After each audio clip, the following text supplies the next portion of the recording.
नमस्कार, मैं रमेश शर्मा। आप देख रहे हैं RSN एक्सप्रेस। इस वक्त हम लोग जिनके साथ हैं वो समाज सेवी हैं और पिछले दिनों कई दिनों से कई वर्षों से कार्य कर रहे हैं। छुपे रुस्तम की तरह अलग अलग इलाकों में जाके ज़रूरतमंद लोगों की सेवा करती हैं और इनका नाम है नीलम सुंडा, जो समाज सेवी हैं। इनसे आज हम जानने के लिए आए हैं। कई लोग कहते थे कि नीलम सुंडा अलग से महिलाएं वो थोड़ी घमंडी टाइप की हैं और धन दौलत ज़्यादा था, उसी से कि अहंकार ज़्यादा है। लेकिन हमने जैसे ही फ़ोन किया उसके बाद इनसे संपर्क में हमारी बात हुई। अब इंटरव्यू के लिए आए हैं, बात करेंगे और इस विषय भी बात करेंगे। शहर की समस्याओं को लेकर भी हम इनसे बात करेंगे, क्योंकि समाज से जुड़े हैं, समाज सेवा करती हैं और शहर में जो विकास कार्य समस्या है उस पर इनकी किस तरह की प्रतिक्रिया है। मैडम, पहले तो स्वागत है आपका। आपका बहुत बहुत धन्यवाद। तो ज़्यादा चर्चे में आप यूँ रहते हो कि बड़े नीलम सुंडा जी घमंडी टाइप की लेडी हैं और धन दौलत ज़्यादा, तो इसके अहंकार में रहती हैं। इस टाइप की कुछ लोगों की प्रतिक्रिया आती है। जैसे मैं आपसे जानना चाहा कि कौन है लेडी जैसे समाज सेवा करती हैं, झुग्गियों में जाती हैं और गरीब लोगों की सेवा में लगी रहती हैं। तो इस तरह की प्रतिक्रिया है मेरे बीच। चलो, आज मुझे ये पता चला कि मेरे नाम के आगे जो उपनाम लोग जोड़ते जा रहे हैं उनमें से घमंडी और पैसे वाली भी जोड़ दिया। पर मेरे में घमंड नाम की कोई भी चीज़ नहीं है। मैं ज़मीन से जुड़ी हुई हूँ। लोगों को घमंडी मैं इसलिए लगती हूँ, जब तक अगला इंसान मेरे से ढंग से या अपनेपन से बात नहीं करता तब तक मेरा दिल उससे या मेरा दिमाग उससे नहीं जुड़ता। तो शायद इसलिए उनको लगता होगा कि मैं घमंडी हूँ।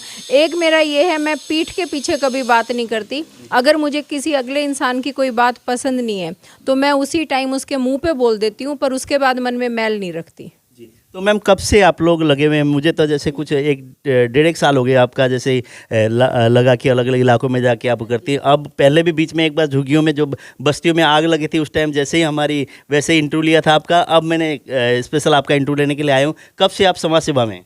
समाज सेवा में तो आप एक मान के चलो कि ये परवरिश के दौरान ही आपके अंदर आ जाता है। तो मेरे माँ बाप ने ये अंश मेरे में डाले हैं, क्योंकि उनकी जो फितरत और उनका जो स्वभाव रहा है वो कहीं ना कहीं बच्चों में आता है। और प्रॉपर तरीके से जो समाज सेवा में या लोगों का या मतलब कुछ तबके के लोग हैं जिनकी मेरे को लगा कि मेरे को उनका काम करना चाहिए, वो जब मेरे सास ससुर का देहांत हो गया और बच्चे बाहर थे, तो उस दौरान जो अकेलापन था ना, उसको मैंने इसी चीज़ से भरा। क्योंकि अपने सुंडा साहब का तो ठेकेदारी का काम है, ठेकेदारों का आपको पता है कि टाइमिंग क्या होता है। तो मेरे को ये लगा कि इससे अच्छा यूटिलाइज टाइम का मैं और कुछ नहीं कर सकती। तो मैंने मतलब इसमें प्रॉपर तरीके से मैंने अपने पाँव जमा लिए और आज तक कर ही रही हूँ। जैसे समाज सेवी संगठन बहुत हैं, बहुत सारी महिलाएं काम करती हैं, लेकिन एक ज़रूरतमंद की सेवा करके दिल में कितनी मतलब खुशी होती है कि हाँ, ये ज़रूरतमंद था और इसकी जो एक तरह से ज़रूरत की चीज़ें मैं पहुंचा दी या उसकी समस्या मैंने हल की, तब कितनी खुशी होती है आपको? जब आप किसी की ज़रूरत पूरी करते हो ना, और जो उसके चेहरे पे मुस्कान आती है, उससे जो आपके आत्मा को, आपके दिमाग को और आपके जहन को शांति और सुकून मिलता है ना, वो आप चाहे 10 तोले सोना पहन लो, एक हीरे की सॉलिटेयर की अंगूठी पहन लो, आपको तब भी नहीं मिलेगा। तो दर्शकों, RSN एक्सप्रेस पे आप देख रहे हैं, हम बात कर रहे हैं नीलम सुंडा जी हैं, समाज सेवी ये महिला हैं। और आपसे निवेदन है कि इस खबर को ज़्यादा से ज़्यादा शेयर करें और इसमें कमेंट भी करें। जो इनकी जो ये बात कर रही हैं, जो इनके विचार है, उसको अगर आपको कैसा लगा। और जो महिलाएं, उनसे भी हम बात करने की कोशिश करेंगे जो समाज में काम कर रही हैं। आज हम बात कर रहे हैं नीलम सुंडा जी से। मैम, जैसे कि बहुत सारी संस्थाएँ, जैसे पहले भी आपको कहा कि महिलाएँ बहुत काम कर रही हैं आजकल, अलग अलग इवेंट करते हैं, प्रोग्राम करते हैं। उसके अलावा अगर इस तरह की जो अगर एक्टिविटी करें तो उसमें वहाँ दिखाई नहीं देते। आपने जैसे कि कार्यक्रम करने के लिए तो आ जाएंगे, लेकिन जो ज़रूरतमंद लोगों की एक तरह से उनको सेवा करना हो या उनको कोई चीज़ देनी हो, उसके लिए कहीं दिखाई नहीं देते लोग। क्या कारण मानती हैं आप? नहीं, ऐसा नहीं है, दिखाई देते हैं। वो इस तरीके से, इस सोच से दिखाई देते हैं कि अच्छा उसने ये किया है, चल कल आप अभी ये करवा के फ़ोटो खिंचवाते हैं। पर मैं तो समझती हूँ चलो इस होड़ में भी अगर वो काम कर रही हैं तो किसी एक का तो भला हो ही रहा है। पर मैं उन सब से एक ही बात कहना चाहूँगी कि अगर आप किसी की सहायता भी कर रहे हो तो कम से कम उन बर्तनों से और उन वस्त्रों से और उस खाने की सामग्री के साथ करो जो आपका परिवार खुद भी उन चीज़ों को कबूलता हो। ये मत समझो कि आप तो अपने घर में स्टील के या पीतल के बर्तनों में खाना खा रहे हो और आप वहाँ पे जो बांट के आ रहे हो वो कांसे के नहीं, सॉरी, एल्युमिनियम के बर्तन। पिछली बार जब झुग्गियों में आग लगी थी तो ग्रोवर साहब ने मेरे यहाँ किसी कम्युनिटी सेंटर में उनको ठहराया था। पार्षद जो वहाँ के हैं अमित ग्रोवर जी ने, उन्होंने वाकई में बहुत अच्छा काम किया था। वहाँ पे एक संगठन है अपने हिसार में ही, वहाँ की महिलाएं वहाँ बर्तन दे के आई थी। तब मैंने उस चीज़ में एक चीज़ नोट करी थी कि वहाँ पे उन लोगों को एल्युमिनियम के बर्तन दिए गए थे। और मुझे जहाँ तक जानकारी है या मैं देखती हूँ उन महिलाओं का रुतबा लगा लो या सोच लगा लो, हमारे किसी के घर में भी उसके एल्युमिनियम के बर्तन नहीं मिलेंगे, हम लोग निकाल चुके हैं। तो जब हम लोग उस चीज़ में दूध नहीं उबालते, सब्जी नहीं बनाते, चाय नहीं बनाते, तो आप दूसरों को भी ये चीज़ मत दो, 2 बर्तन कम दे दो। आपको 11 बर्तन या 21 बर्तनों का शगुन थोड़ी करना है, 4 बर्तन दे दो, पर ऐसे दे दो कि अगले, ये तो वो चीज़ें हैं जो हर महीने तो बदली नहीं जाती। मेरी किचन में आज भी मेरी सास के पीतल के और वो वाले बर्तन हैं। जी मैम, जैसे कि मैंने देखा कि आपका जैसे पिछली बार भी कार्यक्रम था, इस बार भी कुछ मैसेज सुनने में आए, कल या परसों आप लोगों का कितने साल पूरे होने और उसकी उस सब में आप लोग जो चुनते हैं कि सेक्टर 16, 17 और 9, 11 के आसपास को चुनते हैं, इसके साथ साथ सेक्टर 14 की साइड भी झुग्गियाँ हैं, बहुत सारे हैं, उधर आप लोग नहीं जाते या जाते हो, क्या रहता है? अभी आपको मैं खुल के एक बात बोलूँगी, मुझे पता है कईयों को मेरी बात ये पसंद नहीं आएगी। 16 सेक्टर में भी 2 एरिए हैं। एक जहाँ पे पहले वो लोग पढ़ाते थे या वो लोग प्रोग्राम करते थे, अब वहाँ कोई नहीं आ रहा। और अगर एक दिन भी मैं वहाँ चली गई ना, तो सिर्फ मुझे या मेरे बंदों को या मेरी सहेलियों को वहाँ से हटाने के लिए वो 2 दिन वहाँ पे आके जमघट लगा लेंगी। एक सोच की बात बता रही हूँ मैं आपको। उनको ये नहीं है, अरे मैं तो यूँ कहती हूँ यार तुम भी भला कर रहे हो, हम भी भला कर रहे हैं, इकट्ठे मिलके कर लो, पर नहीं, उनको तो ये है कि हमारा एकल अधिकार है तो हम लोग यहाँ आएंगे। तो वो है थोड़ी सी सोच। ऐसा नहीं है कि हम लोग 9, 11 या यही वाला एरिया चुनते हैं। अगर हमें लगता है कि वहाँ 14 सेक्टर में या दूसरी जगह पे भी ज़रूरतमंद है तो हम लोग वहाँ भी जाते हैं। पर वो एक है भाई कि ये एरिया हमारा है, ये एरिया हमारा, तो एरिया बांट रखें, अब क्या करें। तो ये एरिया किन लोगों ने बांटा हुआ है? अभी आप भी समाज से भी हैं और वो लोग भी जो भी वो करे समाज सेवा कर रहे होंगे, तो किन लोगों ने बांटा हुआ है? क्यों बांटते हैं फिर इस तरह से एरिया? हम जैसे लोगों ने ही बांट रखा है। आपको मैं खुल के बोलूँ, मैं अपने आप को भी इससे अछूता नहीं मानती, मैं और संगठन वालों को या और संस्थाओं वालों को भी अछूता नहीं मानती। एक प्रेस्टीज इशू लगा लो या एक ईगो लगा लो, आम इंसान अपनी ईगो को कभी भी सेटिस्फाइड कर ही नहीं पाता। अब मान लो मैं वहाँ पे जाती थी, मैंने वहाँ पे डांडिया का प्रोग्राम करवाया था बहुत ज़बरदस्त तरीके से। उनको क्या लगा कि हमारी जगह पे आके इसने डांडिया का प्रोग्राम करवा लिया। मैंने आप लोगों से कुछ मांगा नहीं, वहाँ के बच्चों को मैंने मोटिवेट किया, मैंने डांस टीचर वहाँ लगाया, प्रॉपर तरीके से 20-25 दिन वहाँ रिहर्सल चली थी। तो ऐसा है, खाली हाथ तो कोई डांस टीचर आएगा नहीं, कुछ ना कुछ तो हम लोगों ने अपनी जेब से लगाया होगा। पर वो ये एक वो औरतों की जद्दोजहद है जी, औरतों की लड़ाई है, और औरतों की जो लड़ाई है ना, वो आदमियों की ईगो से भी खतरनाक है। तो वो तो हमें भी दिखाई देता है, जैसे पहली संस्थाएं होती थी, जैसे कि एक होता था, आज उसी संस्थाओं से फूट के ना 3-3, 4-4 संस्थाएं लोगों ने बना ली। अभी भी इस होड़ में लगी हुई हैं महिलाएं कि हाँ इसमें 400 हो गए, अब उसमें 400 में से कुछ महिलाएं सोचते हैं कि हमारा ना अलग से बनाए, कि मतलब एक नाम कमाने का या टैग लगने का, प्रधान, सेक्रेटरी, प्रधान, इस टाइप से रहता है कि ये मान के चलो, छुपी मुस्कान फाउंडेशन में कोई प्रधान नहीं है, कोई कैशियर नहीं है, सारे के सारे एक ही धागे में पिरे हुए हैं। यूं है कि हाँ, मुझे उन्होंने इतनी इज्जत दे रखी है कि आप अपने प्रोग्राम फाइनल कर दिया करो और मैसेज डाल दिया करो ग्रुप में। उन लोगों के योगदान के बिना मैं कुछ नहीं हूँ। हमारे कहीं भी कागज में प्रधान, उप प्रधान या कोषाध्यक्ष ऐसे कोई भी शब्द कभी भी नहीं मिलेंगे। हम लोग 8-9 मेंबर हैं, हम लोग इक्वल हैं। तो कुछ ना, एक संडे को एक संस्था है, वो जितनी भी दीवारें हैं उसमें जैसे पेंटिंग करना, इस टाइप से भी इस तरह की संस्थाएं भी लगी हुई हैं जो संडे को शहर में लगभग अगर बात करें तो कम से कम 25-30 संस्थाएं हैं, महिलाओं के और पुरुषों के मिलाकर।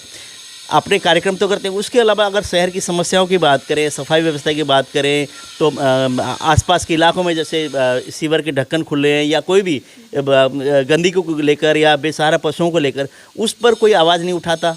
क्या लगता है आपको कि सिर्फ अपना कार्यक्रम कर लिया, उसके बाद समाज में कोई दायित्व नहीं समझते लोग? क्या नहीं, ऐसा नहीं है कि वो लोग आवाज़ नहीं उठाते। कई बार हम लोग इस चीज़ के कारण भी झिझक जाते हैं। अब मेरे को लगता है जहाँ जैसे सीवर खुले हैं, कुछ तो पहले तो लोहे के सीवर के ढक्कन होते थे, तो वो कबाड़ी वगैरह उठा के बेच देते थे। तो उसके बाद ये पत्थरों के भी आए। अब पत्थरों के कई बार टायर उसके ऊपर से गुजर जाता है, तो सीमेंट वगैरह आजकल ऐसी आती हैं, तो वो क्रैक हो जाता है। उसके बाद पर हम लोग बोलते हैं, पर धीरे धीरे ये काम हो रहे हैं, पर एकदम से तो आपको भी पता है ये काम होते नहीं हैं। जैसे आप भी जाते हो, शहर में घूमते हैं, बेसहारा पशु की अगर बात करें, पिछले दिनों चुनाव हुए, चुनाव की तरफ वादे किए गए, जैसे पार्षदों ने भी किया, मेयर साहब ने भी किया, विधायक जी ने भी किया कि बेसहारा पशु मुक्त करेंगे हिसार को। फिलहाल अगर देखें तो आप क्या मानते हैं, मुक्त हो चुका है या अभी भी बाकी है? फिलहाल तो मुक्त हुआ नहीं है, कुछ ना कुछ आगे बढ़ा ही है। वो अलग बात है कि एक बार शोर उठता है, 50-100 गायों को पकड़ के गौशाला में भेज देते हैं वहाँ से। पर मैंने पिछले दिनों ये मुद्दा देखा था, गायों को पकड़ के गौशाला में भेजा था, और जो ये गायें को रखते हैं, रात को छोड़ देते हैं, सुबह छोड़ देते हैं, फिर हाँक के उनको ले जाके दूध निकालते हैं, और वो दूध भी आपको पता है किस लेवल का होता है।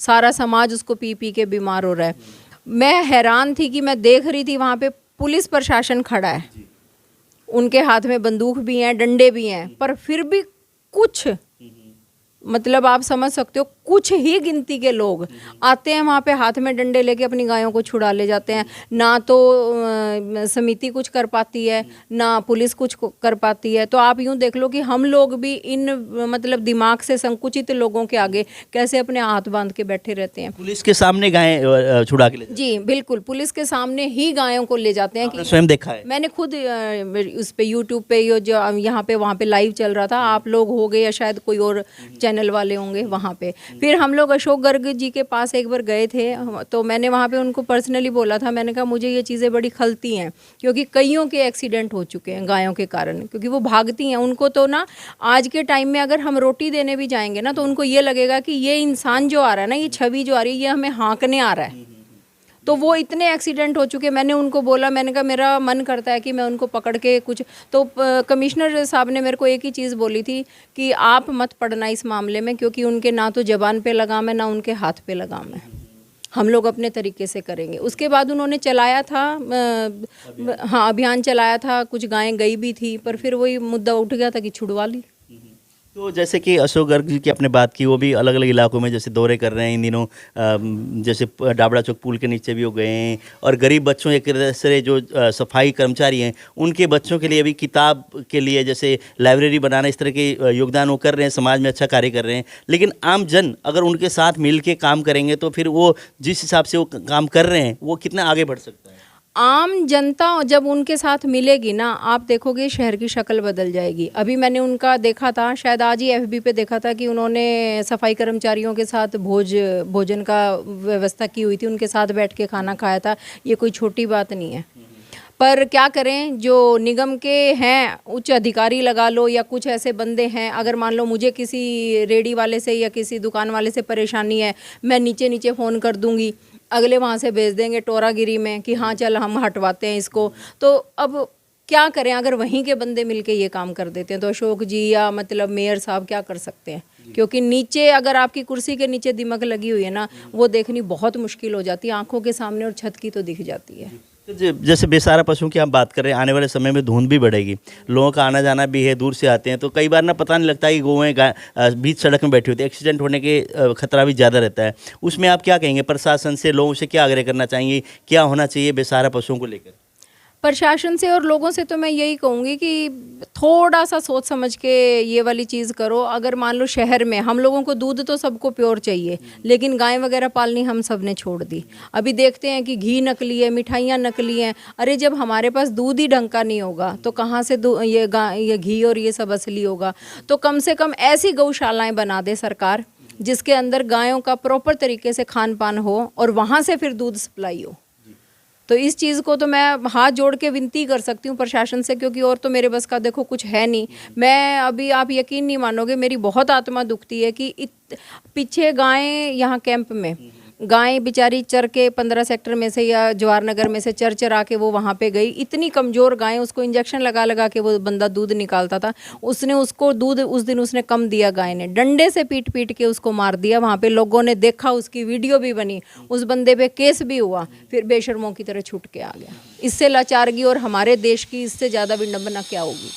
जैसे सर्दियों के टाइम हम देखते हैं कि लोग ना जो सड़कों पे किनारे जो सोते हैं लोग, और जैसे झुग्गियों में रहते हैं लोग, उन लोगों के लिए कपड़े देने के लिए जाते हैं लोग, कंबल बांटने के लिए जाते हैं। अब सर्दियां आने वाली है, आपको क्या लगता है आपकी संस्था किस तरह के काम करेगी, और लोगों से आप क्या उम्मीद करते हैं कि किस तरह से होना चाहिए ताकि लोग जो ज़रूरतमंद लोग हैं उनको ठंड भी ना लगे, ठंड से ही बचे और उनको ज़रूरतमंद चीज़ भी पूरी हो? मैं तो अपने हिसार वासियों से और मेरी बहनों भाइयों से एक ही हाथ जोड़ के इल्तिजा कर सकती हूँ कि हमारे घर में कम से कम एक बस्ते घर में 5-7 कंबल एक्स्ट्रा ज़रूर होते हैं, जिनको हम अपने बॉक्स में, दीवान में, अलमारियों में रखते हैं। अगर हर घर से एक कंबल भी कोई निकाल देगा ना, तो इस शहर में कोई भी ठंड में नहीं मरेगा। और हम लोग झुग्गियों में बांटने जाते हैं, बहुत अच्छी बात है, झुग्गियों में बांटो, लेकिन उनको वही कपड़े दो जो आप पहन सकते हो, तो तभी वो भी तो पहनेंगे ना। अब लोग क्या करते हैं, ऐसे फटे पुराने, ऐसे सड़े हुए गद्दे क्या, कपड़े क्या, सोड़िए क्या, रजाइयाँ क्या, ऐसी दे देते हैं। वो लालच में ले तो लेते हैं एक बार, पूरी 16 सेक्टर या 14 सेक्टर, 9-11 सेक्टर की झुग्गियों के सामने ना वो कपड़े फिर वहीं पड़े रहते हैं, क्योंकि वो लोग फिर फेंक देते हैं। वहाँ पे वो गाय और सूअर उनमें मुँह मार रहे होते हैं। मैडम, जैसे कि आपको वही मैंने पहले ही कहा कि आपको एक तरह से अहंकारी लेडी हैं, ईगो बहुत है, तो आप क्या कहना चाहिए, ईगो किस इंसान को में होना चाहिए और किस चीज़ का ईगो होना चाहिए, कि आप क्या समझते हैं ईगो अगर आप में है तो किस चीज़ का है? मेरे में ईगो नहीं है। अगर आप अपनी इंसानियत पे घमंड करो, आप एक बात बताओ, पैसे पे क्या घमंड करना, पैसा तो ऊपर वाले ने दे रखा है। अपने कर्म पे और अपनी इंसानियत पे अगर करते हो तो उस चीज़ पे घमंड करो। लेकिन जिस इंसान में इंसानियत और कर्म करने की भावना होगी, जितना वो ऊपर उठेगा उतना ही वो नरम बनता जाएगा। उसकी ईगो की वो कहते हैं ना, नस की नसबंदी अपने आप होती चली जाएगी। तो महिलाओं से, समाजसेवी संगठनों से क्या आग्रह करना चाहेंगे, एक नारी होने के नाते, एक समाजसेवी होने के नाते क्या कहना चाहेंगे? जिस हिसाब से लोग आपको देखते हैं, कई, सभी तो नहीं कह सकते, कुछ लोग देखते हैं, तो उनको क्या कहेंगे आप? मैं यही कहूँगी कि हम औरतें जो इस फील्ड में आई हैं, अगर हमने हमारी कोख से एक बच्चे को भी जन्म दिया है, तो हमें अपना मातृत्व घर के बाहर भी उजागर करना चाहिए। हमारे ये नहीं होना चाहिए कि हमारे बच्चे के लिए तो हम माँ हैं और बाहर फील्ड में निकलते ही हम माँ नहीं है, एक सोशल वर्कर बन गई। एक माँ का अगर आप दिल अपने अंदर रख के चलोगे ना, तो आप बहुत सामाजिक कार्य कर लोगे। और सबसे ज़्यादा बात, अगर आप किसी को शिक्षा के लिए और अच्छे स्वास्थ्य के लिए प्रेरित कर सकते हो, उससे बड़ी तो कोई बात ही नहीं है। मैडम, समय देने के लिए बहुत बहुत धन्यवाद आपका। आपका बहुत बहुत धन्यवाद रमेश जी। जैसे नीलम सुंडा जी से हमने बात की, लोगों की जो प्रतिक्रिया थी, पिछले दिनों 1-2 महिलाओं से बात की तो कहते थे वो तो पता नहीं बात करेंगी नहीं करेंगी, अहंकारी हैं। उस हिसाब से मैंने आज संपर्क किया, उन्होंने तुरंत बुला लिया, जी आप आ जाओ, और बातचीत की। बातचीत आपको कैसी लगी और इनकी जो बातों को लगकर आपको क्या लगता है, समाज में जो और महिलाएँ काम कर रही हैं और लोग काम कर रहे हैं, जो इनके विचार से आप लोग कितने सहमत हैं, आप कमेंट बॉक्स में कमेंट करें। अलग जैसे समाज सेवी लोगों से हम संपर्क में रहेंगे भी, बात भी करेंगे और उन्हों के विचार भी आपके सामने लाते रहेंगे। नमस्कार।